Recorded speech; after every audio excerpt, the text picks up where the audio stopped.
On the menu today, well, preparing them, getting them ready today for smoking tomorrow. Yeah, you know, that's how I usually do it. I like to get things ready the day before. On the menu, beef back ribs. Now, many times in videos, I've mentioned that these ribs often don't win beauty contests because sometimes the bone is showing on top. But let me tell you something, they have some of the best beef flavor you can get out of the cow. And we're working with some really nice looking ones today. These are USDA choice beef back ribs, already separated. And the rub we're going to be using today is Baby Jake's Barbecue Honey Chipotle Rub.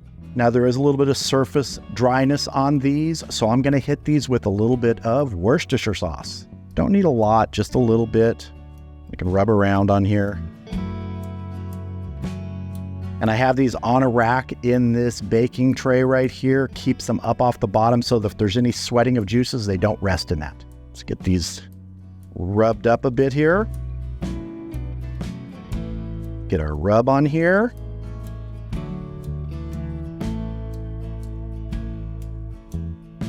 Get a little bit on the back here, not a whole lot. That's a good smelling rub. A friend told me about this Baby Jake's brand, so I went and bought some. Just out of the shaker, tastes good, and it sure smells good. I like that idea of honey chipotle. Actually about 4 different flavors, but this one really grabbed me when I gave it a smell and a quick taste. All right, that's looking good. These are going in the refrigerator overnight, and tomorrow I will see you out at the, I don't know, I haven't decided which grill I'm going to use yet. I'll surprise you tomorrow. Heck, I'm going to surprise myself.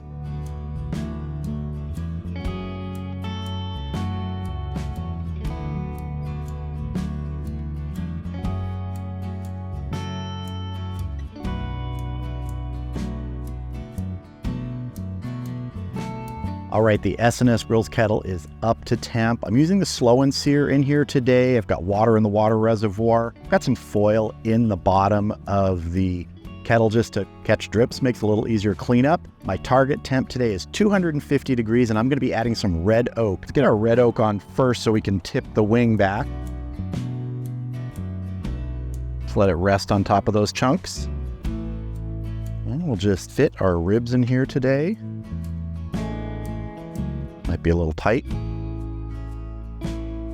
but we will get everybody to fit. Gonna be a full house today. Not worried if they touch a little bit. There will be some shrinkage here as these cook. So I'm gonna get this closed up. Gonna come back in an hour and see how these are doing and see if we need to spritz. See you back here in about an hour. All right, we are 1 hour into this cook. Temp's been holding really steady right around 250, maybe 5 degrees above sometimes. Let's go ahead and check our ribs.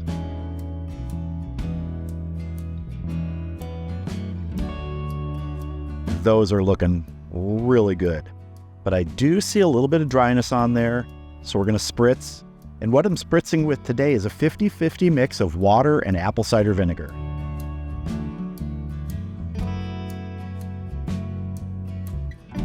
We're gonna get our lid on. We're gonna go for about another hour. Then I'll do a first check for tenderness by probing. But right now they're looking great. Let's get the lid back on.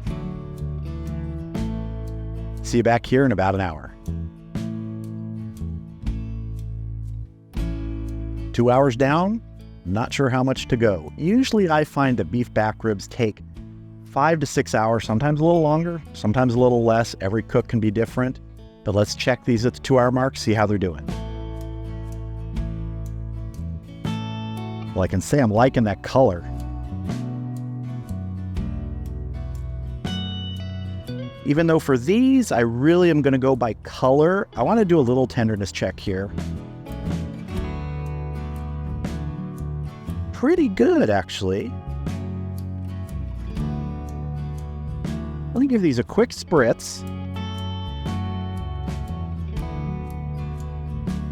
I'm gonna let these go for about 30 more minutes, and then we're gonna wrap them. The color's looking good. The tenderness is just about there, but they're looking great. So 30 more minutes, and then we wrap.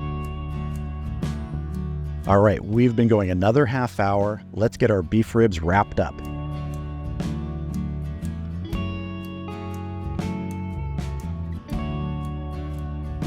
Gonna put a little liquid in our foil, just our spritzing liquid. And we're gonna start packing these in here.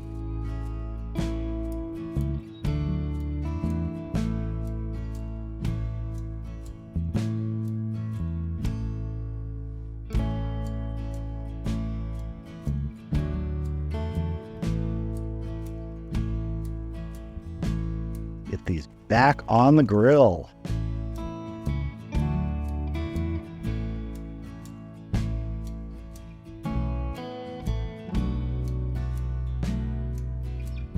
Now these are going to go for 2 hours wrapped. I've found in beef back ribs that are individual cut like this, that's about what it takes after you wrap them. Sometimes it takes a little longer, sometimes a little less, but I'm going with the 2 hours because that's generally what I find works. So there's not a lot left to see out here because we're just going to take the foil in once that 2 hours up, and then it's going to rest for 30 minutes just sitting on the tray on the counter. So the next time you see me, we'll be inside, we'll be open up the foil, take a look at those ribs, and have a taste. So our ribs finished up 2 hours in foil out on the S&S Grills kettle and have been resting for about half an hour here. Let's open up the foil, see how they look, and dive in for a taste.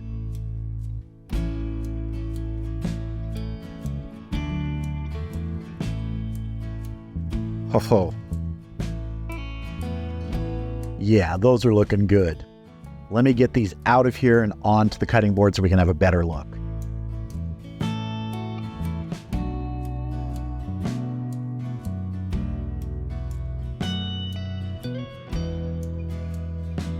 Now, as I think I mentioned early in this video, I've said before that beef back ribs often don't win any beauty contests. You can see the bone just pokes through and everything like that, but they taste amazing. And one of the things about this is you can pick this up and eat it just like a rib, or you can take the meat and use it for something else. I like to actually take this meat and top a burger with it, so you have like a beef rib burger. But should we see how tender these are? How about that? That is why I love beef back ribs. Just amazing meat on there. Let's see. Still incredibly hot, but it is a rib, so let's take a bite like a rib.